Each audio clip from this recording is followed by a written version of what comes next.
কথা ছিল বছরের মাঝামাঝি খুলে দেয়া হবে সড়ক, তবে কাজ শেষ হওয়ার আগেই পদ্মা সেতুর ৮ কিলোমিটার সংযোগ সড়ক উদ্বোধন করলেন সড়ক পরিবহন ও সেতুমন্ত্রী ওবায়দুল কাদের।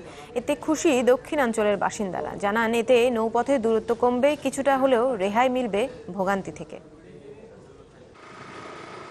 দক্ষিণাঞ্চলের প্রবেশদ্বার শিমুলিয়া কাওড়াকান্দি নৌ রুট। সাধারণ সময়ের প্রায় ১৬ কিলোমিটার দূরত্বের এই পথ পার হতে সময় লাগে ২ থেকে ৩ ঘন্টা। এই যাত্রা সহজ করতেই শুরু হয় পদ্মা সেতুর জাজিরা অংশে ৮ কিলোমিটার সংযোগ সড়কের নির্মাণ কাজ, যা খোলার কথা ছিল চলতি বছরের মাঝামাঝি। তবে বছরের শুরুতেই কাজ শেষ হয়ে যাওয়ায় খুলে দেওয়া হলো এই সড়ক। আমাদের নদীপথে প্রায় ৮ ঘন্টার সময় সাশ্রয় হবে, যার ফলে আমরা ৩০ মিনিট সেভ হচ্ছে আমাদের ঢাকা গন্তব্যস্থলে পৌঁছাতে। সড়ক পরিবহন ও সেতুমন্ত্রী ওবায়দুল কাদের বলেন, জাজিরার ওপারের মাওয়া সংযোগ সড়কের কাজও শেষ, এখন অপেক্ষা উদ্বোধনের।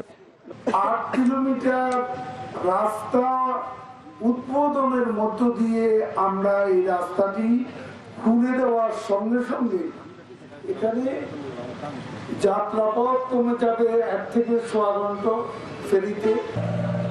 লঞ্চ মালিক সমিতির নেতারা জানাচ্ছেন, যাত্রাপথের দূরত্ব কমে আসায় এখন থেকে ১ ঘন্টায় পার হওয়া যাবে পদ্মা নদী।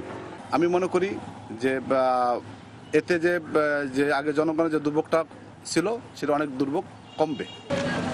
পদ্মা সেতুর ২ প্রান্তের সংযোগ সড়ক নির্মাণে মোট খরচ ধরা হয়েছে ১,০৯৭ কোটি টাকা।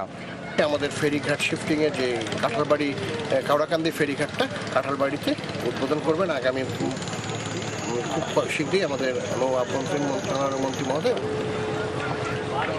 জানুয়ারি পর্যন্ত পুরো সেতুর ৪০ ভাগ কাজ শেষ হয়েছে বলে জানিয়েছে সেতু বিভাগ। Desk report, channel 24।